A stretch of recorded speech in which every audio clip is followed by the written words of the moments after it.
Now, Junia, which is a woman, is mentioned here by name to be of note among the apostles. Wow. Wait a minute. Does that mean that Junia was a female apostle? Or maybe she was Mulan. Maybe she got That is absolutely not true. AdventFit is a podcast that has a holistic approach to physical, spiritual, and mental well-being. In each episode, we share productive ways to live a healthier and happier lifestyle. Unlike other podcasts in this space, AdventFit gives you a comprehensive approach to fitness without the fluff for the everyday Christian. Ladies and gentlemen, particularly the ladies, Yes. because it is the month of March, and so it is Women's History Month. And so we want to talk about women Yes, we do. in the Bible. Women in the Bible. In the Bible. And so ladies, this one is for you. This is for the ladies. And so we're gonna be talking about some women in the Bible. And people normally touch on like Esther and Ruth and stuff like that, but I was thinking, why don't we touch some, well, touch them respectfully. Let's talk about women. Let's talk about women in the Bible that aren't really talked about that often. Because you can't Women touch without the consent. Yes. So these people are long dead and gone. Yes. These people are historical figures in the Bible. And so we're going to talk about them, the ones that are overlooked, not really talked about. And so one of the women that I want to start off with is it's pretty popular, but not as popular as some of the classics, is Deborah. Deborah was a ruler in Israel during the time of Judges. During the time of Judges, God would raise up leaders, otherwise known as judges, who would rule over the people of Israel. So she was a leader. She was a leader in Israel. So this is before kings. Because remember, kings was something that the Israelites wanted to adopt from the world and bring in, and God and Samuel did not want them to do that. Because before, there were kings, there were prophets, and judges. Now, the interesting thing about Deborah is not only was she a judge, but she was also a prophet or a prophetess. So she had a dual purpose. Yep. She was a political leader as well as a prophet, meaning that she was also a religious guide. If she was in chess, she'd have multiple moves. Yeah. She'd be going diagonal, straight, jumping over pieces. For real. So a political leader and a religious guide. Now, it's interesting because a lot of times people look at women today and they feel like women cannot be leaders, but yet a woman in the Bible, Deborah, was a leader. People don't think that women can speak in behalf of God, but yet we read about Deborah being a prophetess, and prophetess were like mouthpieces for God. Another person we have is Priscilla. Now, during the time of Acts, you got people like Apollos who visited the home of Priscilla and Aquila. Apollos before the theater. Yeah, and so he went there and they gave him like studies. They taught him the word more perfectly. But now the interesting thing about Priscilla, who was married to Aquila, is that when you look at Priscilla was married to Aquila? Yeah, Aquila was the man. Oh okay. Yeah. I was like, okay. Aquila was the man. Priscilla was the woman. Okay. The interesting thing is that when they would mention a pair of people in the Bible, they would always mention the greater one first. Like the leader first. So Priscilla was named before Aquila? The interesting thing was that it was a pattern. So about half the time that they mentioned Priscilla's name, it was mentioned first. About the other half, Aquila was mentioned first, which is interesting because most times they would put only one person's name first and they would keep that pattern. That's interesting. I wonder what their children were named. Maybe Manila and Vanilla? Who knows? So Priscilla, Yeah. being that her name was mentioned first multiple times, just showed that her leadership in the church, because she later on became a prominent leader in the church when Paul would address them and he would talk to them as people that would worship in their homes. They had a home church, like many of the churches back then. And so she was a religious leader along with her husband at that church. And then you also read about Junia. Now, that's a character that maybe many of you probably never heard of before. Junia, found in Romans chapter 16, verse 7. I'm mentioning this one. And by the way, the other passages, you can find them in the show notes. Yeah. But I want to mention this one in particular. Romans chapter 16, verse 7 mentions Junia by name. Now, Junia, which is a woman, is mentioned here by name to be of note among the apostles. Wow.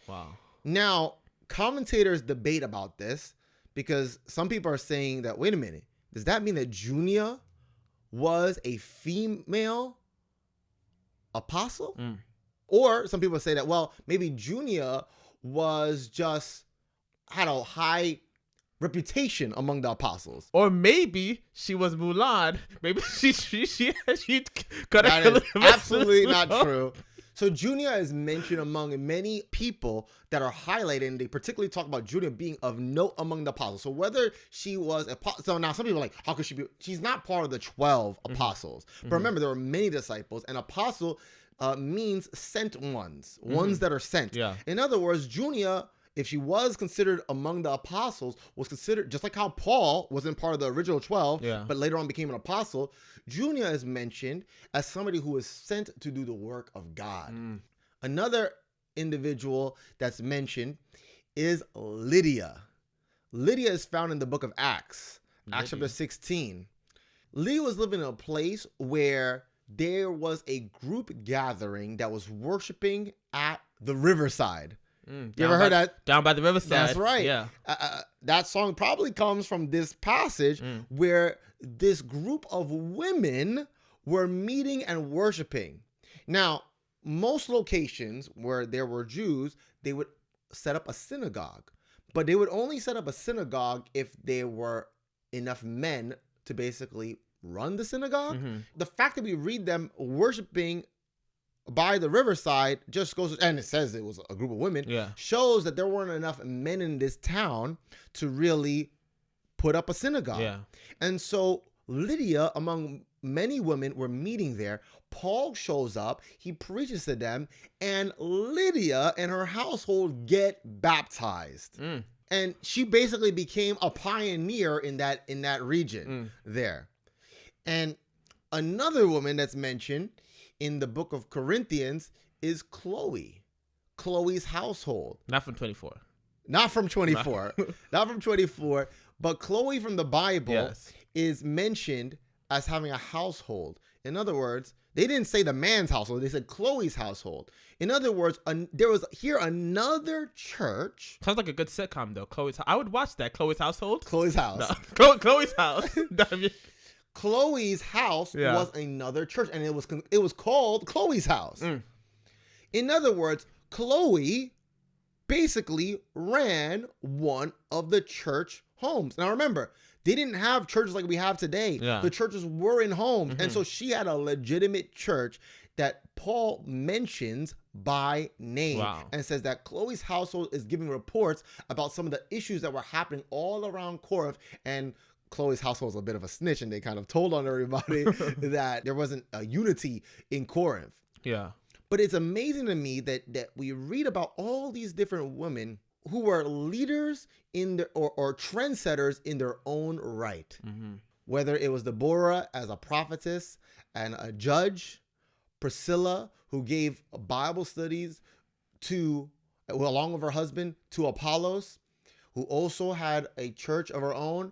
Whether it was Junia, who was note among the apostles, whether it was Lydia, who was the first woman in the worship gathering of women by the riverside, she was the first one to get baptized, or Chloe, who had her own household of believers.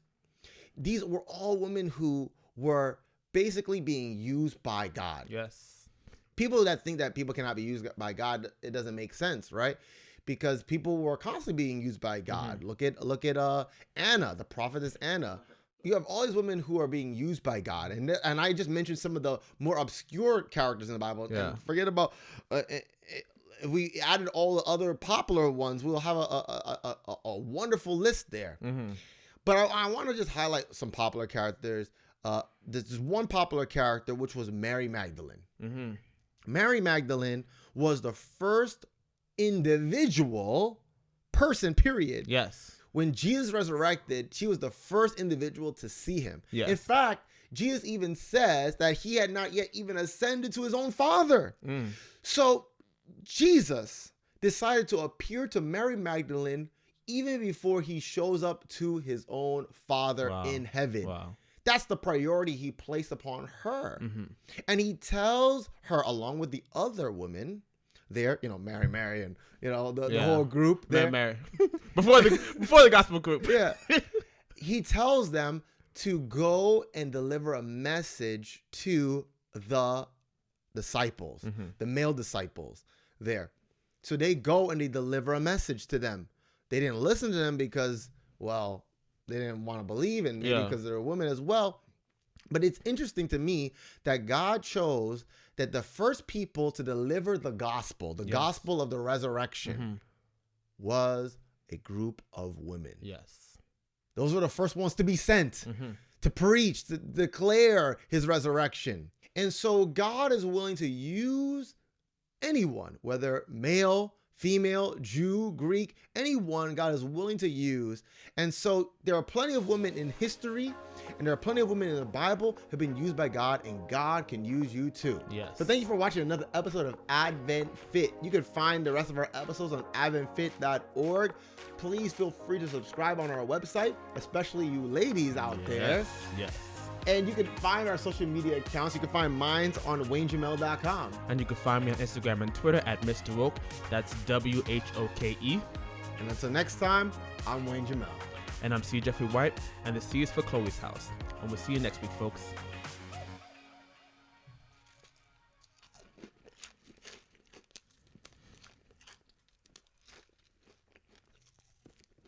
If you enjoyed this episode, why don't you click the like button?